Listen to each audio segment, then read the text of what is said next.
하나님 말씀은 예레미야 9장입니다.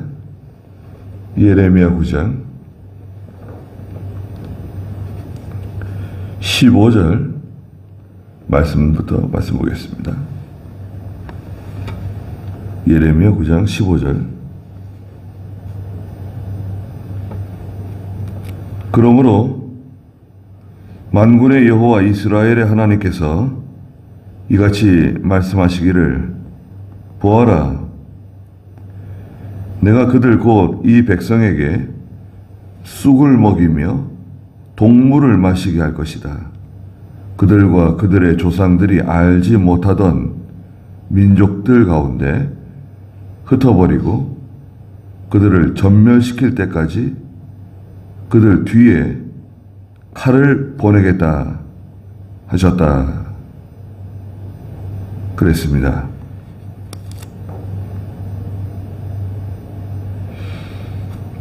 예레미야가 지금 그 복음을 전하는 대상, 말씀을 전하는 대상은 주로 이 남유다와 예루살렘 사람들을 향해서 하나님 말씀을 증거하고 있습니다.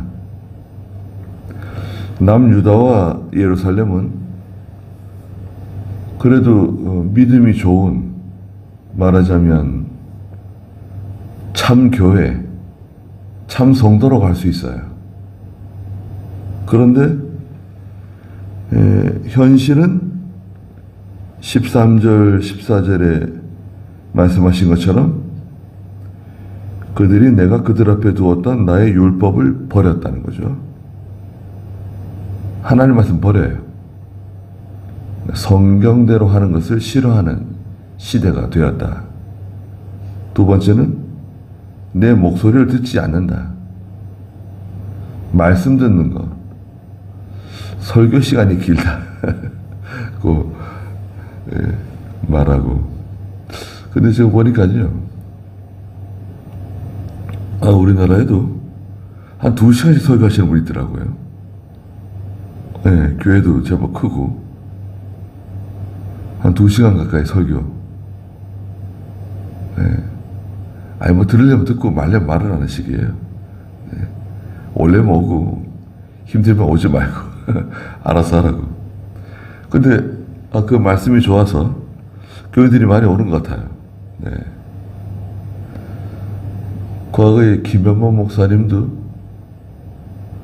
이제 10시 예배? 10시 예배부터 12시까지 거의 한 2시간 말씀을 전하셨는데, 그 말씀 전하시다가 중간에 잠깐 쉬었다 하자고, 그러고 이제 잠깐 쉬는 시간 갖고 화장실 갔다 오고 또 사람들 인사도 나누고, 자 시작하자고 그러면 또 이제 찬송 하나 부르고 또 시작하는 겁니다. 그게 이제 이병희 목사님이 이제 사경회 하실 때 잠깐 쉬는 거 있잖아요. 브레이크 타임. 그게 거기서 나온 거예요.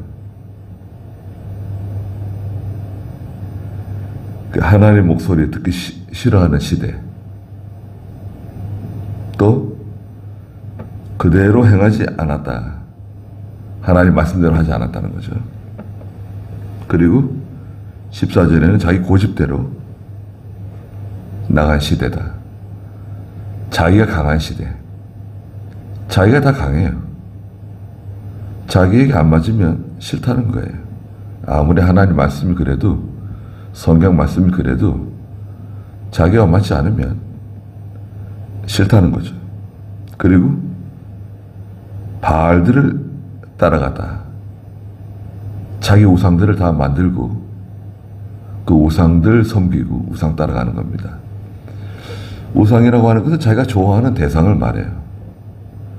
자기가 좋아하는 어떤 대상, 그게 취미생활일 수도 있고, 그것이 뭐 자기 공부하는 것일 수도 있고, 직장일 수도 있고, 남편이나 아내가 될 수도 있고, 하여튼 하나님보다 더 위하는, 하나님보다 더 마음을 기울이는 대상, 바알이 생기는 거죠. 그래서 오늘 15절에 그러므로 만군의 여호와 이스라엘 하나님께서 이같이 말씀하시기를 보아라 내가 그들 곧 이 백성에게 쑥을 먹이며 동물을 마시게 할 것이다. 그랬습니다. 쑥을 먹이고 동물을 마신다.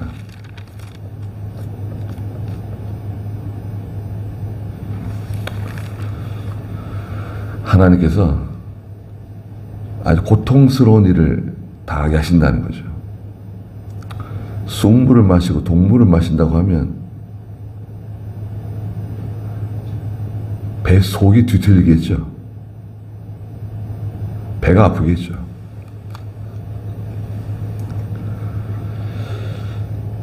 배가 아픈 거. 이 팔레스타인 사람들, 유다 백성들은요,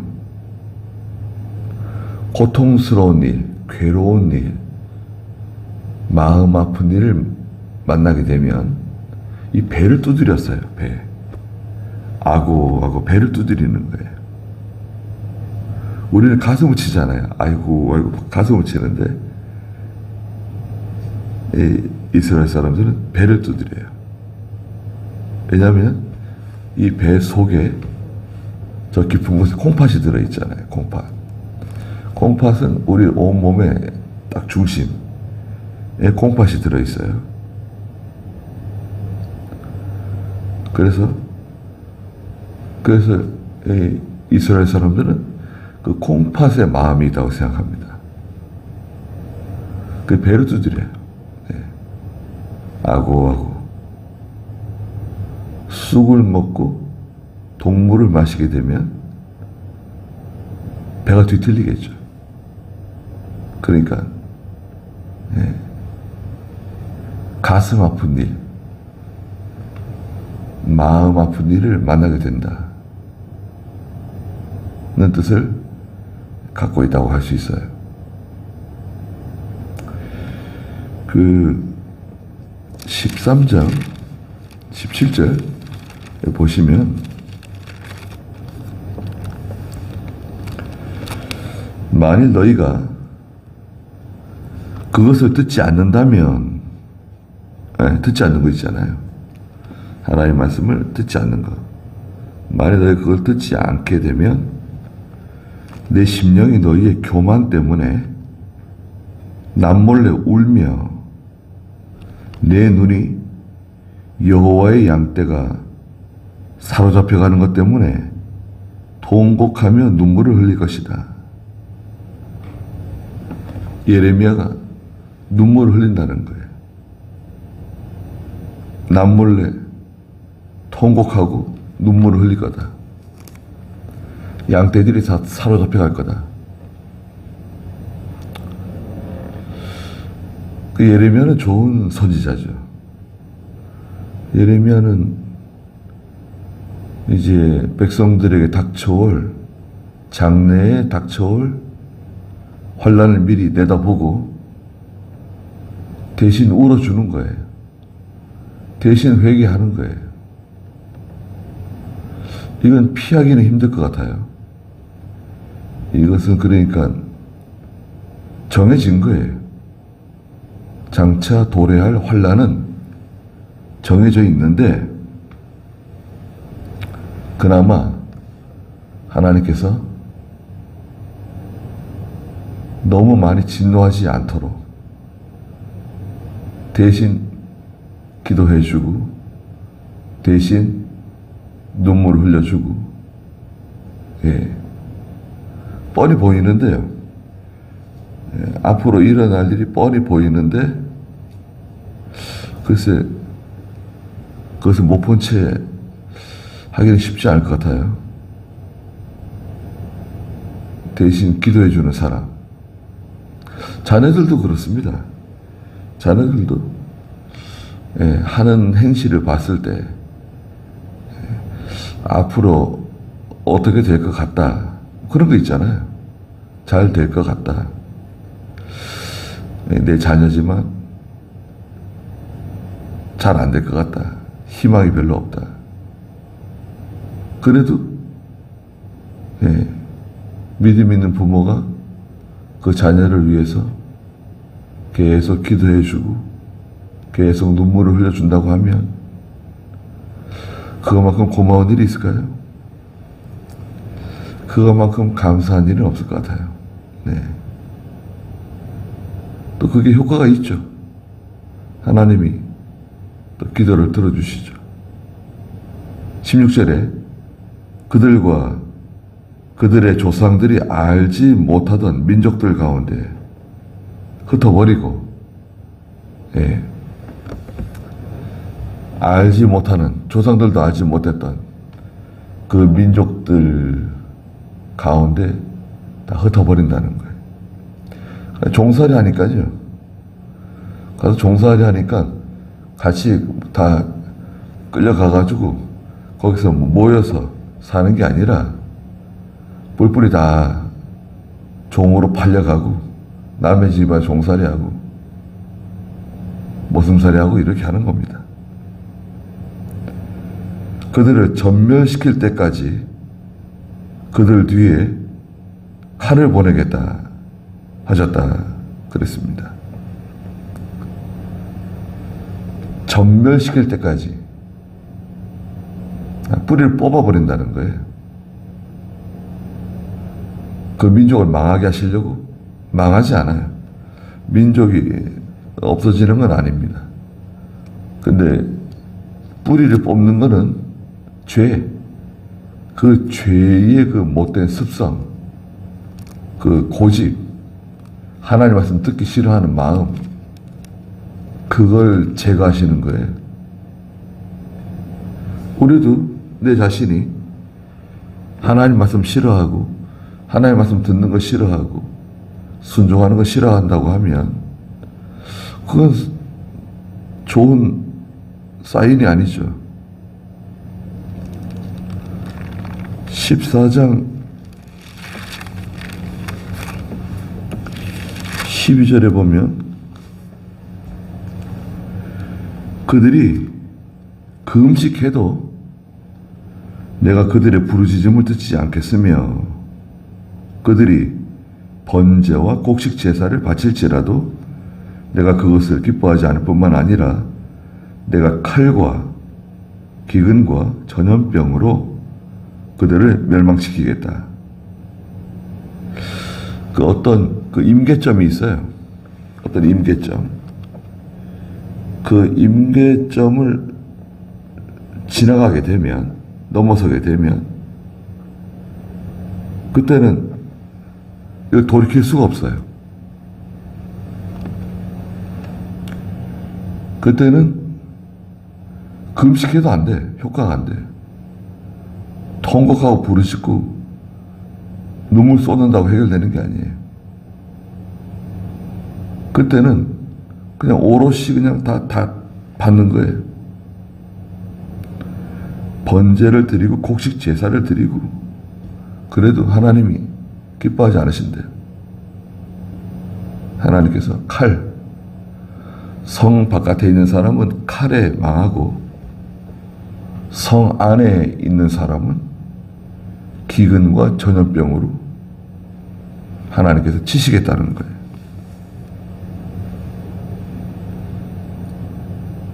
전멸시킬 때까지 그들 위에 칼을 보내겠다. 17절에 만군의 여호와께서 이같이 말씀하신다. 너희는 잘 생각하여 보고 곡하는 여자들을 불러오고 지혜로운 여자들도 불러오너라.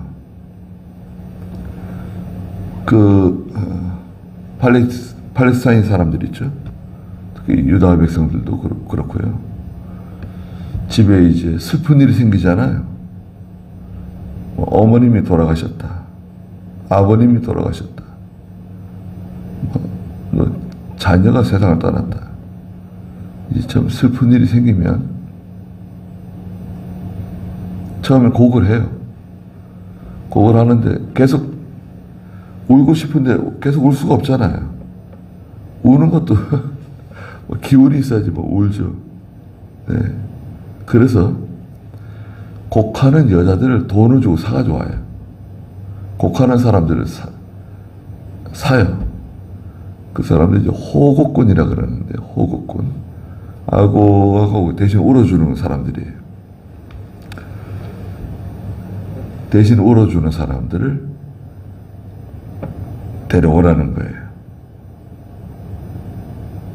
그런데 지혜로운 여자들도 불러오느라. 왜 이 여자들이 지혜로운 여자들인가? 곡하는 여자들. 마땅히 울어야 할 때 우는 여자들. 마땅히 울어야 돼요.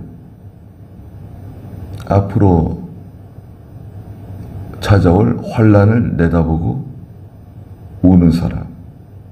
앞으로 도래할 하나님의 심판을 보고 우는 사람. 마땅히 울어야 할 때인데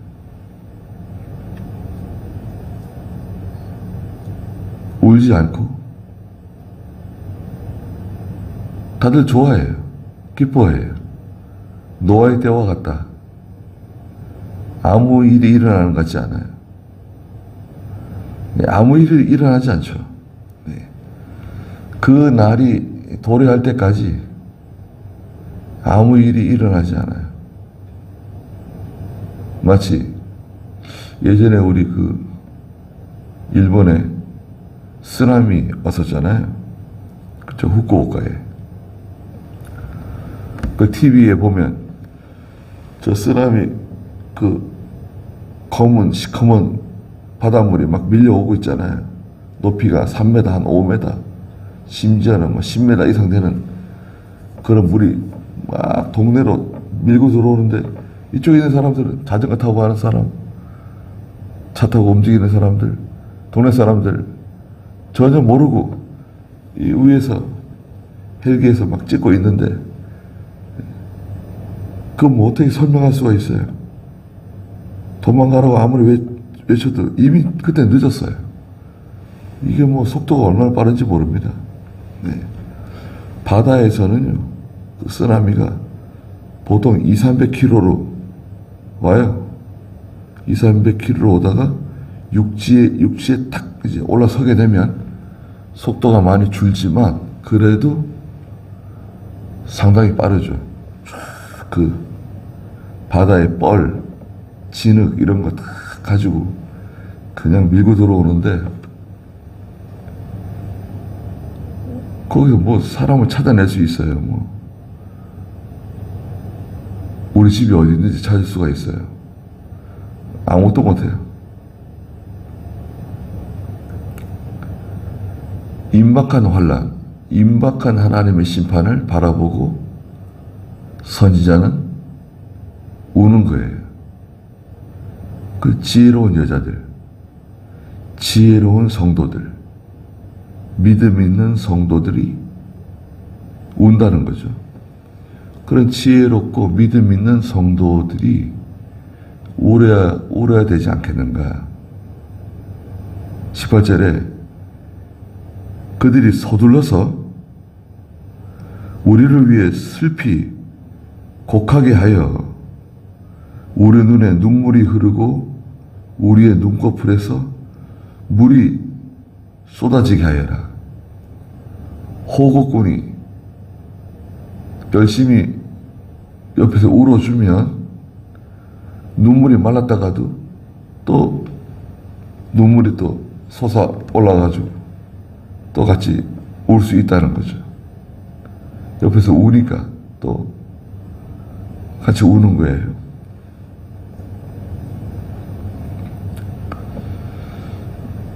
예수님께서 너희 자녀를 위해서 울라고 그러셨죠? 누가복음 23장. 누가복음 23장 28절. 한번 읽어주시겠어요? 예수께서 돌아서서 그 여자들에게 말씀하셨다. 예루살렘의 딸들아 나를 위하여 울지 말고 너희 자신과 너희 자녀들을 위하여 울어라. 네. 예루살렘의 딸들아 나를 위하여 울지 말고, 예수님께서 그 십자가를 지시기 위해서 골고다 언덕을 올라가는데 여자들이 가슴을 치면서 통곡하고 있었어요. 그러니까 하시는 말씀이 그거예요. 나를 위해서 울지 말고 너희 자신과 너희 자녀들을 위해서 울으라고. 나는 내가 가야 할 길로 가는 거고 십자가를 지기 위해서 가는 거고, 그러나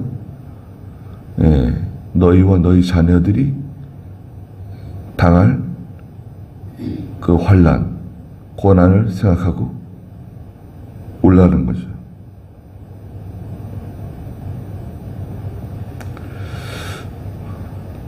기도하면서 울었던 적이 언제가 있는가? 생각이 잘 안 날 정도일 수도 있어요. 물론 이렇게 눈물 흘리는 것보다도 우리가 속으로 눈물 많이 흘리죠. 속으로 눈물 많이 흘리는데 실제 비통하게 울어야 할 때가 옵니다. 네. 자녀를 잃은 어머니의 심정으로 우는 것처럼 슬픈 눈물. 울어서 해결될 것 같으면 참 좋겠어요, 사실은.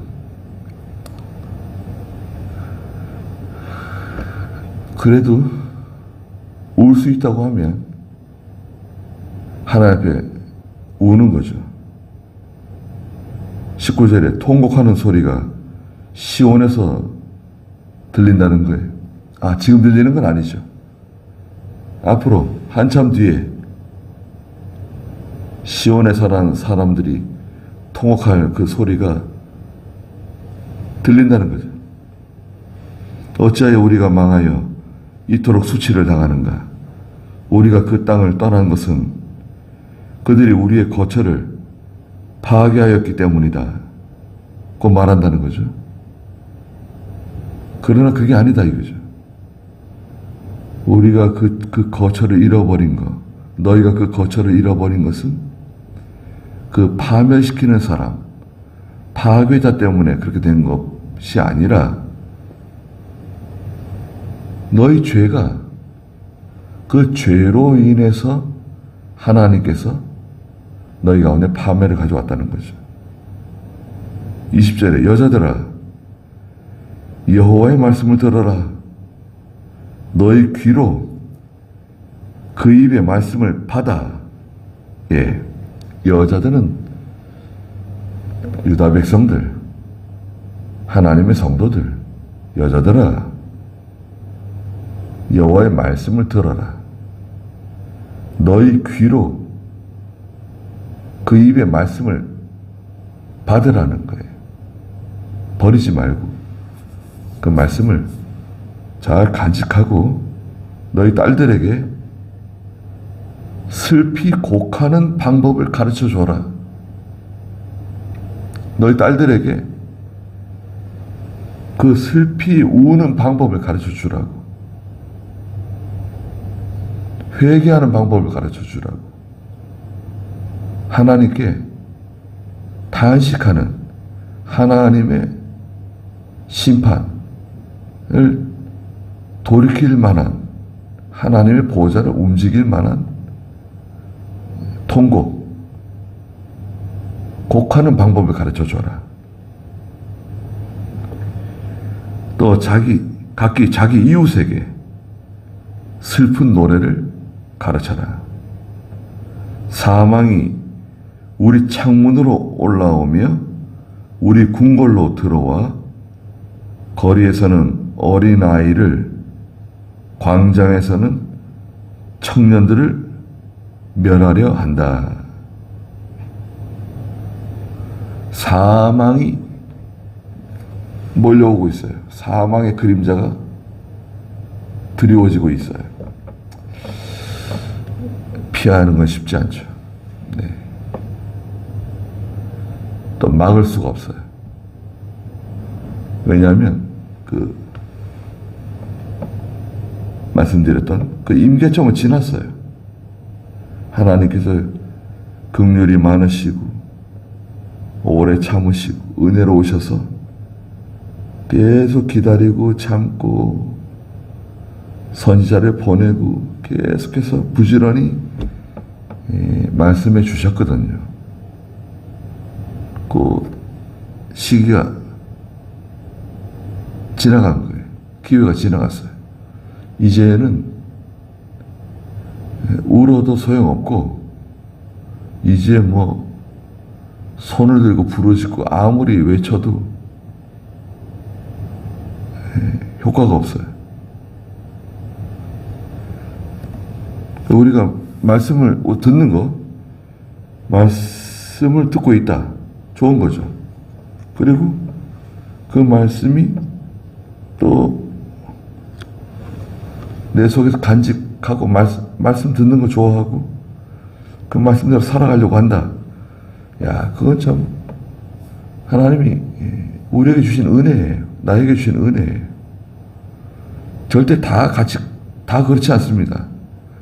다 같이 은혜를 받겠지. 다 같이 나와 같은 마음이겠지. 절대 그렇지 않아요. 그렇지 않습니다. 감사한 거죠. 하나님의 선물이라고 할 수 있어요.